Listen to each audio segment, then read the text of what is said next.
பேராண்டிங்களா? வணக்கண்ணா பேராண்டிங்களா?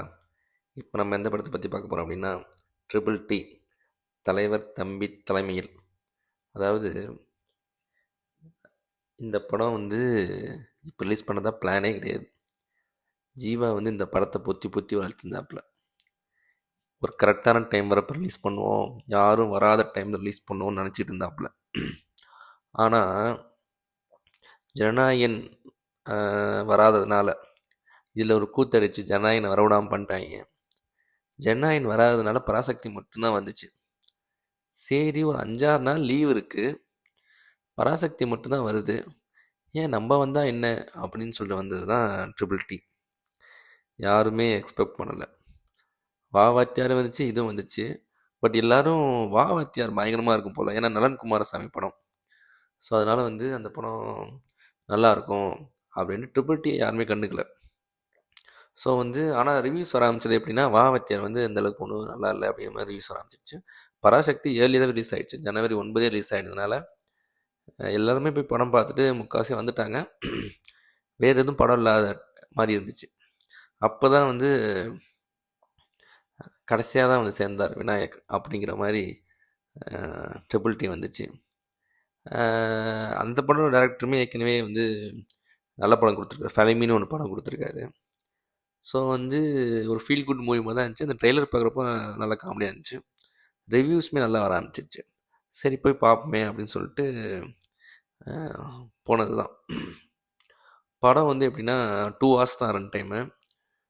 ஜீவா அந்த ஊர் பஞ்சாயத்து பிரசிடெண்ட்டு, ஓகேவா? அந்த ஊரில் நடக்கிற எல்லா நல்ல காரியமும் கெட்ட காரியத்துக்கும் இவர் போய் நின்று இவர் தான் நடத்த வைக்கிறது. அங்கே ஊருக்கு எல்லாருமே தெரியும் இல்லையா, பஞ்சாயத்து பிரசிடெண்ட்னா அந்த ஊர்க்காரங்க எல்லாருமே ரொம்ப பழக்கமாக இருக்கும். வீட்டுக்கு வந்துட்டு போகிறதுலேருந்து எல்லாமே அந்தளவுக்கு பழகியிருப்பாங்க. இது என்னென்னா, இது ஒரு 2 வீட்டோட 2 வீட்டுக்கு நடக்கிற ஒரு சண்டை தான். பக்கத்து வீடு, அந்த பக்கத்து வீட்டில் நடக்கக்கூடிய ஒரு சண்டை தான். ஒரு வீடு இளவரசன் வீடு, இன்னொரு வீடு தம்பிராமையா வீடு. இளவரசுக்கும் தம்பிராமையாவுக்கும் முன்னாலேருந்து ஆகாது. இளவரசுக்கு ஒரு பொண்ணு ஒரு பையன், தம்பிராமையாவுக்கு ஒரு பொண்ணு பையன். பட் தம்பிராமையோட பொண்ணு சூசைட் பண்ணிடும்.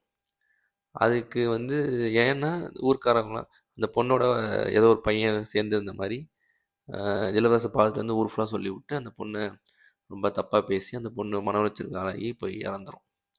இதை தம்பிராமையா கோவப்பட்டு இளவரசர் சண்டை போட்டு மாற்றி சண்டை போட்டு அது பெரிய பிரச்சனையாகவே அப்படிலேருந்து போயிட்டுருக்கும். இப்போ என்ன ஆகுது அப்படின்னா, இளவரசுக்கு பொண்ணுக்கு கல்யாணம் ஃபிக்ஸ் பண்ணுறாங்க. தம்பிராமையாவோட அவங்க அப்பா, தம்பிராமையா அப்பா இன்றைக்கோ நாளைக்கோன்னு இருப்பார். நாளை கல்யாணம் விடிஞ்சா இன்றைக்கி நைட்டு தம்பிராமையோட அப்பா இறந்துடுறாரு. ஸோ தம்பிராமையா என்ன சொல்கிறாப்புல, நாளைக்கு காலைல 10:30 மணிக்கு தான் பாடி எடுப்புங்கிறாப்புல. இளவரசும் நாளைக்கு காலைல 10:30 மணிக்கு தான் முகூர்த்த நேரம், நாளைக்கு காலைல 10:30 மணிக்கு தான் நான் பொண்ணுக்கு தாலி கட்டணும் அப்படிங்கிறாப்புல. 2 வீட்டோடக்குமே ஓட்டு இருக்குது. 2 வீட்டு ஓட்டுமே ஜீவாவுக்கு தேவை. 2 வீட்டையும் எப்படி சமாளிக்கிறாரு? கல்யாணம் நடந்துச்சா, இல்லை பணத்தை எடுத்தாங்களா, என்ன தான் நடந்துச்சு? ஜீவாக்கு இது 2 வீடுமே முக்கியம். ஏன்னா அவர் பஞ்சாயத்து தலைவருங்கிறதுனால, பிரசிடெண்ட்டுங்கிறதுனால 2 வீட்டையும் இவர் பகைச்சிக்க முடியாது. 2 வீட்டுக்குமே அவர் நல்லபடியாக பண்ணி கொடுக்கணும், மனசு கோணாமல் நல்லபடியாக பண்ணி கொடுக்கணும் அப்படிங்கிறதுல மாட்டிக்கிட்டார். ஸோ இப்போ அவர் என்ன பண்ணுன்னு தெரியல. ஜீவாவுக்கு என்னென்ன முடிவுகள் எடுத்தாங்க, இதில் என்னென்ன விதமான பிரச்சனைகள்லாம் வந்துச்சு, அந்த பிரச்சனை எப்படி சமாளித்தாங்க, கடைசியில் என்ன நடந்துச்சுங்கிறது தான் படம் ஒரு 1 டைம் வாட்சபிள். ரொம்ப ஆகா ஓகோன்னு சொல்ல முடியாது, ரொம்ப ஃபன் ஃபீல்டு, ரொம்ப விழுந்து சிரித்தேன் அப்படிலாம் சொல்ல முடியாது. அந்தளவுக்கு காமெடினா இல்லை. பட் லைட்டாக அங்கங்கே சிரிப்பு வருது. ஒரு 1 டைம் வாட்சபிள், ஒரு ஃபீல் குட் என்டர்டெய்னர். ஒரு 2 மணி நேரம் போச்சுன்னா 2 மணி நேரம் எப்படி போணுச்சுன்னு உங்களுக்கு தெரியாது. ஒரு 1 டைம் பார்க்கலாம், நல்லா இருக்குது, புதுசாக இருந்துச்சு கதை, கொஞ்சம் டிஃப்ரெண்ட்டாக இருந்துச்சு. ரொம்ப சூப்பராகவோ ரொம்ப விழுந்தவன் சிரிக்கிற மாதிரினா இல்லை. படம் ஆரம்பத்துலேருந்து கடைசி வரைக்கும் எங்கேஜிங்காக தான் கொண்டு போயிருப்பாங்க. நல்ல சினிமாட்டோகிராஃபிங் இருக்கட்டும், மியூசிக்காக இருக்கட்டும், எங்கேஜிங் கேரக்டர்ஸாக இருக்கட்டும், எல்லாமே நல்லா பெர்ஃபார்ம் பண்ணியிருந்தாங்க. நல்லா எங்கேஜிங்காக போயிருந்துச்சு. இதில் நல்ல ஒரு ஜோக்ஸு அதெல்லாம் என்டர்டெய்னிங்காக ஏதாவது கொண்டு போயிருக்கலாம் ஒன்று. இன்னும் ட்விஸ்ட் ஏதாவது வச்சு இன்னுமே நம்மள வந்து எக்ஸைட் பண்ணியிருக்கலாம்னு தோணுச்சு அவ்வளோதான். But decent watch. டீசென்ட்டாக ஒரு படம். இந்த டைமில் வந்து போர் அடிக்கிறது அங்கே போய் ஒரு 2 ஹார்ஸ் டைம் ஸ்பெண்ட் பண்ணிட்டு வரலாம். அது மாதிரி ஒரு கதை, அது மாதிரி ஒரு அமைப்பு. அஹ் படம் வந்து ஃப்ரீயாக இருந்தீங்கன்னா, போர் அடிச்சுச்சுன்னா கண்டிப்பாக போய் ஒரு டைம் பாருங்கள். நல்ல படம். ஒரு டைம் வாட்ச் பண்ணலாம்.